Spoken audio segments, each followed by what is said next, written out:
Hello everyone, आप सभी का स्वागत है मेरे यूट्यूब चैनल एसएससी गैलेक्सी पर। आई होप आप सभी अच्छे होंगे, स्वस्थ होंगे और आपकी तैयारी भी बहुत अच्छी चल रही होगी। जैसा कि आप सभी को पता है कि रेलवे रिक्रूटमेंट बोर्ड ने एनटीपीसी की जो वैकेंसी है वो आउट की हुई है, जिसमें हमारे पास एक ग्रेजुएट लेवल का है, दूसरा अंडर ग्रेजुएट लेवल का है। ग्रेजुएट लेवल की अगर हम बात करें तो 20 अक्टूबर जो है इसकी लास्ट डेट है, और वहीं पे अंडर ग्रेजुएट की अगर हम बात करें तो 27 अक्टूबर इसकी लास्ट डेट है। आपको ये भी पता होगा कि आज के टाइम पे यूट्यूब पे हर जगह ये बात फैली हुई है कि हाँ भी इतनी वैकेंसीज आई हुई हैं, ये लास्ट डेट है, ये फर्स्ट डेट है, ठीक है ना, ये स्ट्रेटेजी अपना लो, वो स्ट्रेटेजी अपना लो, हर जगह इसी का बोलबाला हुआ पड़ा है। पर इसी के साथ साथ कुछ चीज़ें ऐसी भी हैं जो रेलवे के द्वारा या फिर आरआरबी एनटीपीसी में जो भी नोटिफिकेशन आउट है उसमें कुछ प्रॉब्लम्स ऐसी भी हैं जो बच्चों को नहीं पता है।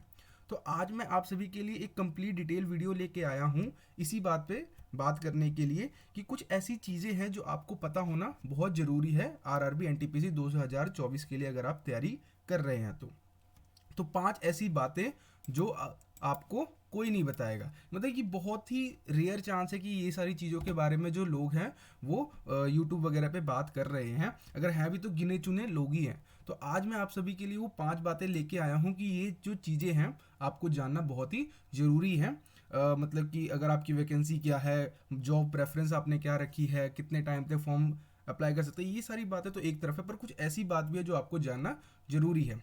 तो सबसे पहली बात इसमें जो हमको जाननी है वो क्या है, do not create multiple accounts. जैसे कि अगर मैं बात करूँ आरआरबी एनटीपीसी 2024 की, इसमें 2 फॉर्म्स है, ग्रेजुएट लेवल और अंडर ग्रेजुएट लेवल। ठीक है, अगर मैं बात करूँ ग्रेजुएट अंडर ग्रेजुएट लेवल की, तो इसमें कौन से बच्चे एलिजिबल है जिन्होंने अभी अभी क्या किया, अपनी 12th पास की है।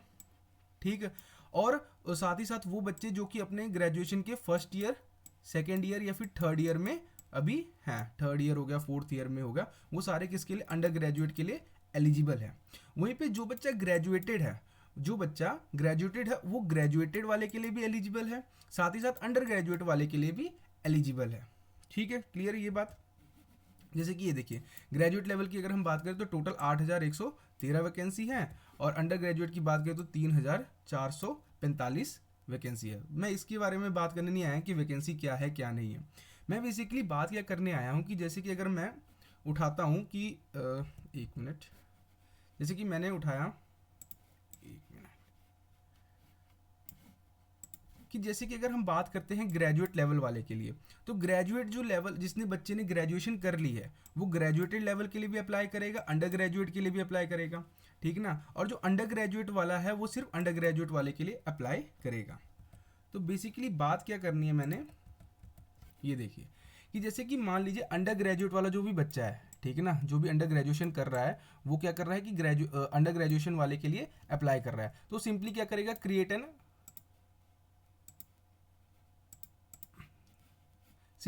क्रिएट एन अकाउंट पे जाएगा, अपना अकाउंट क्रिएट करेगा और ऑलरेडी हैव एन अकाउंट पे जाके अपना ईमेल आईडी या फिर मोबाइल नंबर या पासवर्ड डाल के उसको लॉगिन कर लेगा। ठीक है ना, और अपना फॉर्म फिल कर लेगा। ठीक है ना, तो उसने क्या किया, पहले अपना अकाउंट क्रिएट किया, ठीक है ना, फिर उसका जो भी उसका मोबाइल नंबर था उससे उसने क्या किया, एप्लीकेशन फिल कर दिया। पर यहाँ पे ये तो हो गया अंडर ग्रेजुएट वालों की बात, ठीक है ना, क्योंकि ये लोग तो जो थे वो एक ही वैकेंसी के लिए एलिजिबल थे, इसलिए उन्होंने एक ही वैकेंसी पे अपना अप्लाई कर दिया। पर यहाँ पे बात क्या आती है कि जो ग्रेजुएट वाले हैं वो अंडर ग्रेजुएट के लिए भी एलिजिबल है, ग्रेजुएट के लिए भी एलिजिबल है।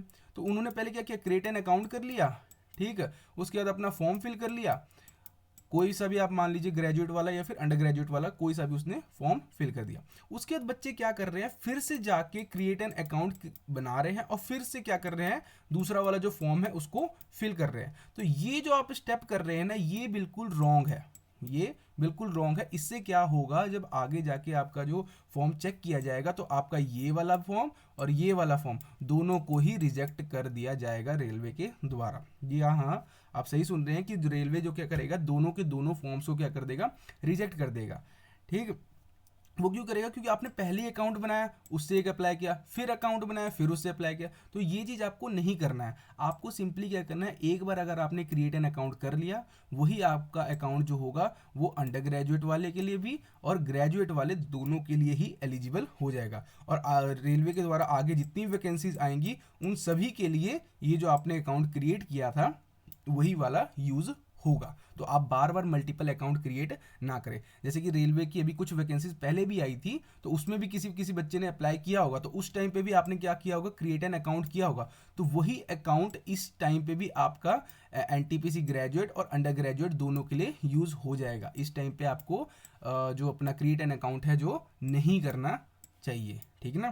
तो इन चीज़ों का ध्यान रखिए कि आपने एक ही बार जो है अपना क्रिएट एन अकाउंट करना है। चाहे आप अभी कर लेंगे तो वो आगे जितने भी रेलवे के एग्जाम्स आएंगे उन सब में यूजफुल होगा। अगर आपने पीछे कहीं पे कोई फॉर्म भरा था रेलवे का और उस टाइम पे क्रिएट एन अकाउंट किया था, तो वही चीज़ जो है वो आपको इस टाइम पे भी क्रिएट एन अकाउंट नहीं करना है। सीधा आपको ऑलरेडी हैव एन अकाउंट पे जाके सीधा क्लिक करना है और अपना फॉर्म फिल के फॉर्म सबमिट करना है। तो जिससे आपका ये फॉर्म भी और ये फॉर्म दोनों ही फॉर्म एक्सेप्ट हो जाएगा। तो इन चीज़ों का आप ध्यान रखिएगा। पहली बात तो ये थी, ठीक है,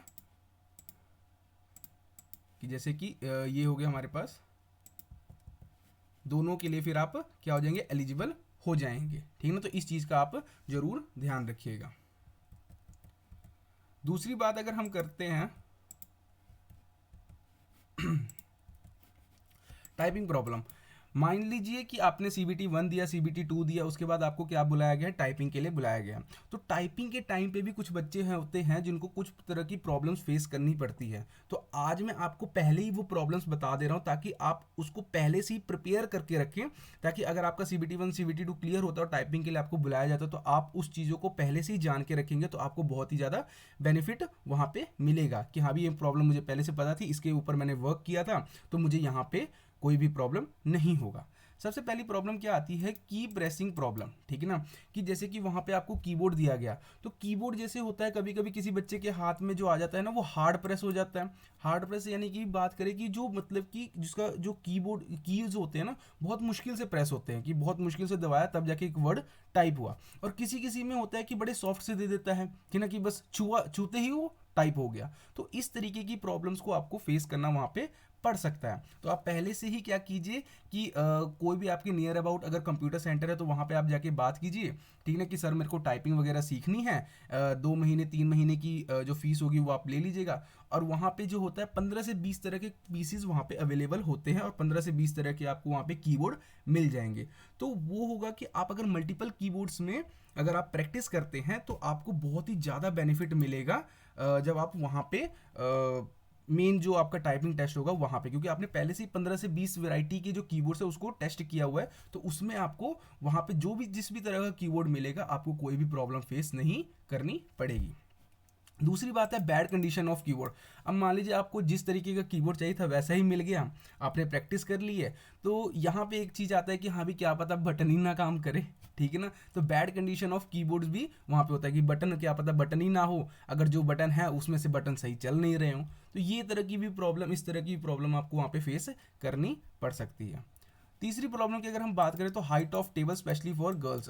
जैसे कि लास्ट टाइम जब 2019 में एनटीपीसी के एग्जाम हुआ था तो वहाँ पे क्या हुआ था कि जो जैसे गर्ल्स की मेनली हाइट जो होती है छोटी होती है, बॉयज़ भी होते हैं कुछ जिनकी हाइट जो होती है वो थोड़ी छोटी होती है, ठीक है ना। तो जो टेबल की जो हाइट होती है ना वो थोड़ी ऊंची ऊंची हो जाती है, तो जिससे ना इस चीज़ों की प्रॉब्लम्स गर्ल्स को फेस करनी पड़ जाती है कि भाई टेबल ऊंची हो गई है, ठीक है ना। तो उस चीज़ों को भी आपको फेस करना पड़ सकता है, तो आप उस चीज़ों के लिए पहले से ही प्रिपेयर रहें। चौथी प्रॉब्लम आती है no proper instruction given by the invigilator. अब मान लीजिए वहाँ पे आप चिल्लाई जा रहे हैं कि भाई मेरा कीबोर्ड काम नहीं कर रहा, मेरे कीबोर्ड का बटन काम नहीं कर रहा, यार ये बटन नहीं चल रहा, ये देखिए टेबल ऊंचा है, ऐसे है वैसे है। तो वहाँ पे इन्विजिलेटर भी कोई सपोर्ट नहीं देते हैं। ये सारा डाटा जो है मैंने 2019 से उठाया हुआ है कि 19 में ऐसी ऐसी प्रॉब्लम बच्चों को फेस करनी पड़ी थी। तो जैसे 2024 में फिर वैकेंसी आई है तो आपको भी ये प्रॉब्लम फेस करनी पड़ सकती है। तो आप पहले से ही इस चीज़ों के बारे में क्या रहे, प्रिपेयर रहें, ठीक है ना। उसके बाद आज पांचवी प्रॉब्लम है retype facility was not available in some shifts. तो देखिए इस बार इसमें क्या था कि लास्ट टाइम जो 2019 में पेपर हुआ था उस टाइम पे बोला गया था कि अगर मान लीजिए जैसे 10 मिनट की टाइपिंग है, 1 मिनट में आपको कितने 30 वर्ड्स लिखने इंग्लिश के और 25 वर्ड लिखने हैं अपना हिंदी के, तो 10 मिनट की टाइपिंग है। अब नॉर्मल बच्चा है उसने टाइपिंग स्टार्ट की, वो जहाँ तक अपना कर सका, मतलब कि जो भी आपको पैराग्राफ दिया होता है उसको एक बार आपको लिखना होता है। अगर मान लीजिए कोई प्रो है, ठीक है ना, मतलब कि जिसकी टाइपिंग बहुत अच्छी है, उसने 7 से 8 मिनट में ही क्या कर लिया, अपना जो टाइपिंग है वो कंप्लीट कर ली है। अब 7 से 8 मिनट में उसने टाइपिंग कंप्लीट किया तो वो 2 से 3 मिनट क्या करेगा, तो उसके लिए रेलवे ने लिखा हुआ है, मेंशन किया था जब टाइपिंग का टेस्ट आएगा तब वहाँ पे लिखा होगा कि जो 7 से 8 मिनट में जैसे किसी ने कंप्लीट कर लिया तो वो फिर से क्या करे, रीटाइप करे अपना जो भी पैराग्राफ है, पहले एक बार लिख लिया उसके बाद फिर से उसको क्या करे, रीटाइप करे। तो जो रीटाइप की जो फैसिलिटी है वो बहुत से शिफ्टों में पिछली बार नहीं दी गई थी, मतलब बच्चा 7 से 8 मिनट कर लिया उसके बाद उसको रीटाइप की फैसिलिटी मिली नहीं, जिसकी वजह से वो डिस्क्वालीफाई हो गया अपने एग्जाम्स में, क्योंकि उसने 2 से 3 मिनट कुछ नहीं किया वहां पे। तो ये जो चीज़ थी ये भी क्या थी, एक तरह से रेलवे की गलती थी, पर इसको भी क्या कर दिया गया था, निगलेक्ट कर दिया गया था। तो इसका जो मेन सोल्यूशन है वो क्या है कि जैसे कि अगर मान लीजिए आप में रीटाइप फैसिलिटी मिलेगी कि नहीं मिलेगी कुछ पता नहीं है अभी, ठीक है ना। आप बेसिकली क्या, अगर आपको 10 मिनट दिया गया है ना तो आप 10 मिनट को पूरा पूरा यूटिलाइज कीजिए, मतलब कि कोशिश कीजिए जो आपका पैराग्राफ है वो 9 मिनट 30 सेकंड के बाद ही खत्म हो, ठीक है ना। 9 मिनट 30 सेकंड के बाद, यानी 9 मिनट के बाद या फिर 9 मिनट 30 सेकंड के अगर बाद खत्म हो, 45 47, ठीक है ना, 50 55 पे अगर खत्म हो रहा है तो बहुत अच्छी बात है, क्योंकि आपको पैराग्राफ क्या करना है, एक ही बार लिखना है, ठीक है ना। और वहां पे अगर 10 15 सेकंड भी अगर कोई ना छूट जाते हैं तो कोई प्रॉब्लम नहीं, क्योंकि 5% की एरर जो है वो अलाउड होती है, कि 5% आप एरर कर सकते हो अपना टाइपिंग टेस्ट में। तो ये टाइपिंग प्रॉब्लम्स जो थी वो बच्चों को फेस करनी पड़ सकती है, आपको भी फेस करनी पड़ सकती है, तो आप इन सब चीज़ों के लिए पहले से ही प्रिपेयर रहिए, ठीक है ना। अगर आप फ्रेशर वगैरह हैं तो आज से ही आप टाइपिंग वगैरह अपना स्टार्ट कीजिए, ठीक है ना। धीरे धीरे रोज का आधा घंटा भी अगर आप टाइपिंग पे देंगे तो बहुत अच्छी आपकी प्रैक्टिस हो जाएगी टिल, क्योंकि मार्च में तो जाके मार्च अप्रैल में अप्रॉक्स पेपर होगा, फिर CBT 2 होगा, फिर जाके टाइपिंग आएगा, तो बहुत अच्छा टाइम पीरियड है आप लोग के पास टाइपिंग को अपनी इम्प्रूव करने के लिए। फिर तीसरी प्रॉब्लम की अगर मैं बात करूं सेंटर ऑफ एग्जाम्स की, ठीक ना, तो मैंने यूट्यूब पे जैसे कि बहुत से बच्चों को, बहुत से यूट्यूबर्स को देखा है कि वो कह रहे हैं कि CBT 1 जो होगा वो आपके पास में होगा, CBT 2 जो होगा वो आपके जिस जोन से आप अप्लाई करेंगे वहाँ होगा, टाइपिंग टेस्ट का भी कोई पता नहीं है, पास में भी आ सकता है दूर भी आ सकता है। तो ऐसी बहुत तरह की बातें यूट्यूब पे अभी चल रही है। बेसिकली मैं आपको बता देता हूँ कि जो देखो रेलवे के द्वारा जो भी अपना सेंटर ऑफ एग्जाम है ना, कोई फिक्स नहीं है, कोई फिक्स नहीं है कि मतलब जैसे कि मान लो कि अगर ये पंजाब है, पंजाब से ये जलंधर डिस्ट्रिक्ट है, ठीक है ना, कोई बच्चा यहाँ पे से अप्लाई करता है।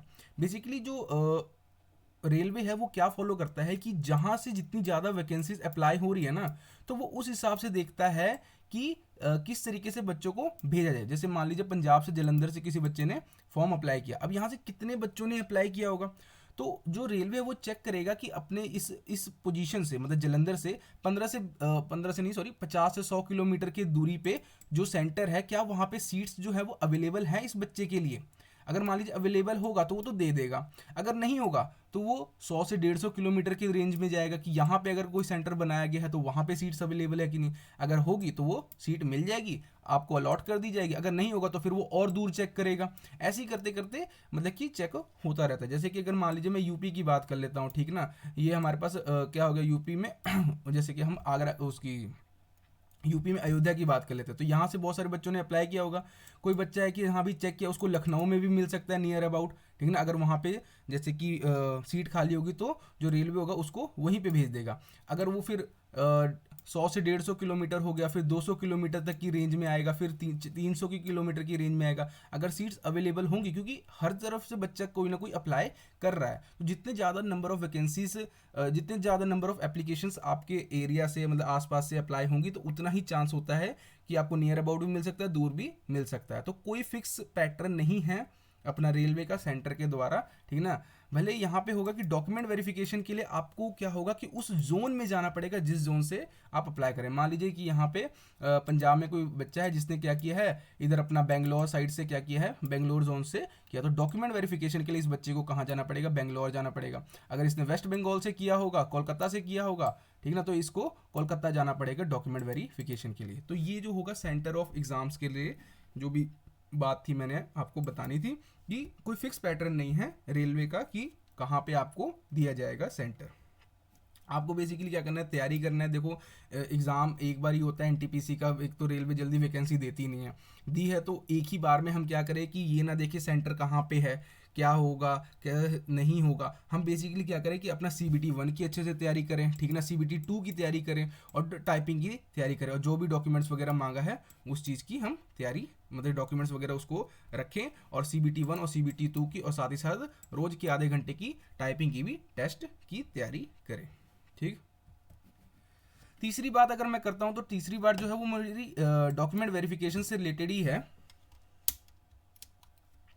जैसे कि आप यहाँ पे देखते हैं, based on the performance of the candidates in the examination, candidates equal to the number of vacancies will be called for document verification. तो जैसे कि ये आप लाइन चेक भी कर सकते हैं, ग्रेजुएट और अंडर ग्रेजुएट दोनों में ही ये लाइन लिखी हुई है।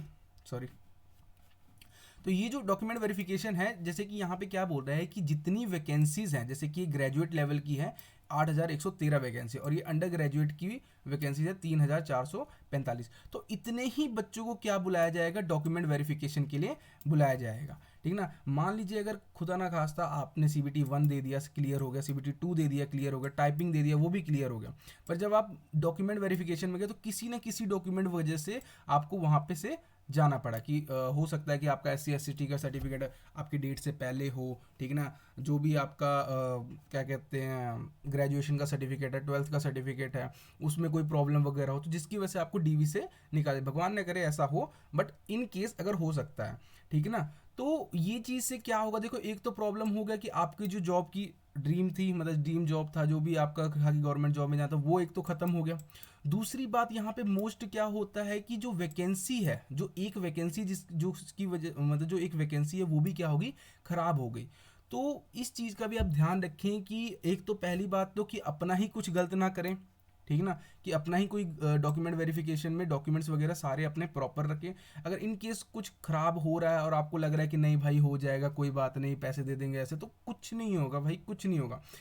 उससे सिर्फ क्या होगा, एक जो वैकेंसी जो क्रिएट हुई, एक तो रेलवे जल्दी वैकेंसी निकालता नहीं है, निकालता है तो क्या पता कि वो जो वैकेंसी है वो आपकी एक गलती की वजह से वो वैकेंसी ख़राब हो जाए। और ये भी हो सकता है कि आपसे ज़्यादा भी कोई नीडी पर्सन होगा उस वैकेंसी के लिए, कि मान लीजिए कोई आपके पास, जैसे कि आपका फर्स्ट चांस होगा, तो कोई बंदा ऐसा भी होगा जिसके एक नंबर कम होगा, जिसकी वजह से आपको मेरिट लिस्ट में उसको पीछे कर दिया, आपको ऊपर कर दिया, ठीक है ना। अब क्या पता उस बंदे का ये लास्ट चांस हो रेलवे में जाने का, ठीक है ना, पर आपको पता था कि मेरे को डॉक्यूमेंट वेरिफिकेशन में निकाल दिया जाएगा, तो भी आपने क्या किया, अपनी कोशिश की कि नहीं देख लेते हैं, ठीक ना। तो एक तरीके से आपको तो डॉक्यूमेंट वेरिफिकेशन में हटा दिया गया।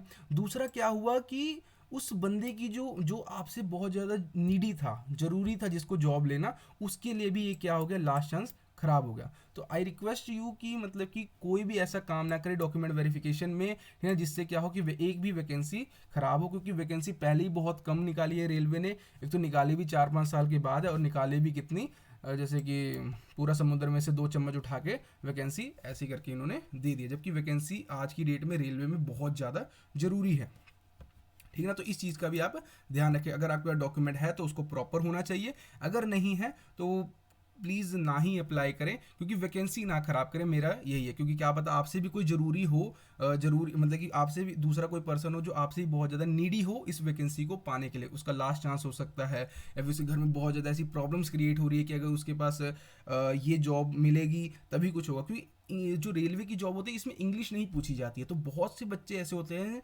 जिनका इंग्लिश बहुत ही वीक होता है, तो उनके लिए एक बेस्ट अपॉर्चुनिटी होती है रेलवे की, इसमें इंग्लिश ही नहीं पूछा जाता है, मैथ, रीजनिंग और GS करके भी बच्चा इजीली अच्छे स्कोर और अच्छी पोस्ट ले लेता है। पांचवी अगर मैं बात करूं कि इन केस ऑफ 2 और more candidate securing same marks, कि अगर किसी बच्चे के सेम मार्क्स आ जाते हैं तो उसको किस तरीके से मतलब कि किस हिसाब से लिस्ट में लगाया जाता है। जैसे किसी बच्चे के सेम मार्क्स आ गए तो कहता है their merits position shall be determined by the age criteria, older person shall be placed at the higher merit in case of a, ठीक है ना। कि मतलब कि यहाँ पे ओल्डर पर्सन, जो जैसे कि अगर मान लीजिए किसी 2 पर्सन का है, ठीक है ना, दोनों के सेम मार्क्स आ गए, ठीक है ना, तो किस हिसाब से इनको मेरिट लिस्ट में डाला जाएगा। तो जो बच्चा जो बंदा जो क्या होगा, एज होगा, जो भी बच्चा क्या होगा, थोड़ा सा उसकी एज ज़्यादा होगी, 1 या 2 या 3 कितने भी साल हो सकता है, आपसे अगर बड़ा होगा, एक दिन भी अगर आपसे बड़ा हुआ तो भी उसको क्या कर देगा, लिस्ट में ऊपर कर दिया जाएगा, और आपको क्या कर दिया जाएगा, नीचे कर दिया जाएगा। तो ये बात भी आपको ध्यान रखनी पड़ेगी।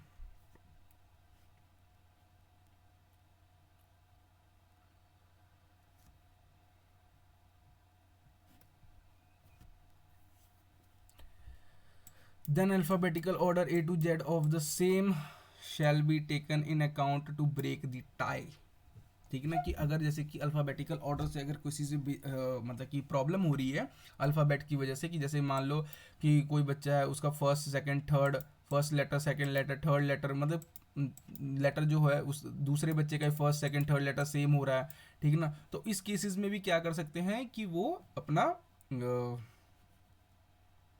एक मिनट, मतलब अल्फ़ाबेटिकल ऑर्डर से ही वो चेक करेंगे। जैसे मान लो फर्स्ट सेम हो गया, सेकंड सेम हो गया, थर्ड, तो फिर फोर्थ पे जाएंगे, फोर्थ लेटर देखेंगे, अगर वो भी सेम हो गया फिफ्थ देखेंगे, ठीक ना, अगर फिफ्थ डिफरेंट हो गया तो उस हिसाब से आपको क्या कर देगा, जिसका जैसे कि ए मतलब जिसका पहले लेटर आता है उसको ऊपर कर देंगे और जिसका बाद में आता है उसको नीचे कर देंगे। तो यहाँ पे थोड़ी सी प्रॉब्लम हो सकती है जिन बच्चों का नाम जैसे कि यश हो गया, विवेक हो गया, विक्की हो गया, ऐसे मतलब कि जिनका मतलब कि नीचे वाले लेटर से नाम से हो, तो वो कुछ प्रॉब्लम्स फेस कर सकते हैं। वैसे आप अपनी तैयारी कीजिए, ये सब चीज़ें कोई उतना मैटर नहीं करती हैं, लेकिन अगर आपकी तैयारी अच्छी होगी, आपकी मतलब कि परफॉर्मेंस वहाँ पे अच्छी होगी, टाइपिंग क्लियर होगा, ठीक है ना, डीवी में कोई भी डॉक्यूमेंट्स वगैरह में प्रॉब्लम नहीं होगी, तो ऐसी चांसेस बहुत कम होते हैं कि आपको इस तरीके की जो प्रॉब्लम्स को फेस करना पड़ सकता है।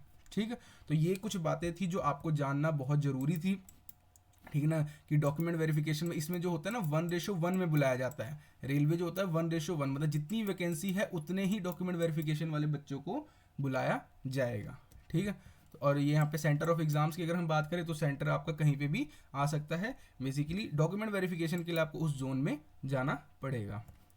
टाइपिंग में भी प्रॉब्लम आ सकती है, तो टाइपिंग के लिए क्या क्या प्रॉब्लम हो सकती है वो पहले ही मैंने आपको बता दिया। तो आप इस प्रॉब्लम्स पे ज़रूर अपना मतलब कि टाइम दे, सोचे समझे कि हाँ भी इसको मैं किस तरीके से हैंडल कर सकता हूँ, ठीक ना, अगर कोई भी आपकी प्रॉब्लम वगैरह इसमें से क्रिएट होती है तो।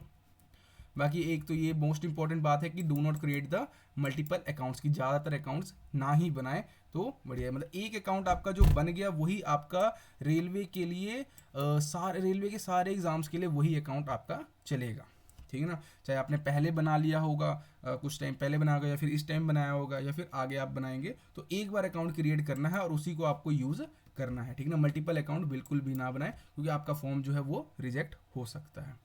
तो यही थी 5 ऐसी बातें जो आपको कोई नहीं बताएगा, ठीक ना, आपको जानना बहुत ज़रूरी था, ठीक ना। तो मिलते हैं नेक्स्ट वीडियो में एक और नए प्रॉब्लम या फिर किसी भी सिचुएशंस के साथ। तो आई होप आप सभी स्वस्थ रहें, अच्छे रहें। Thank you.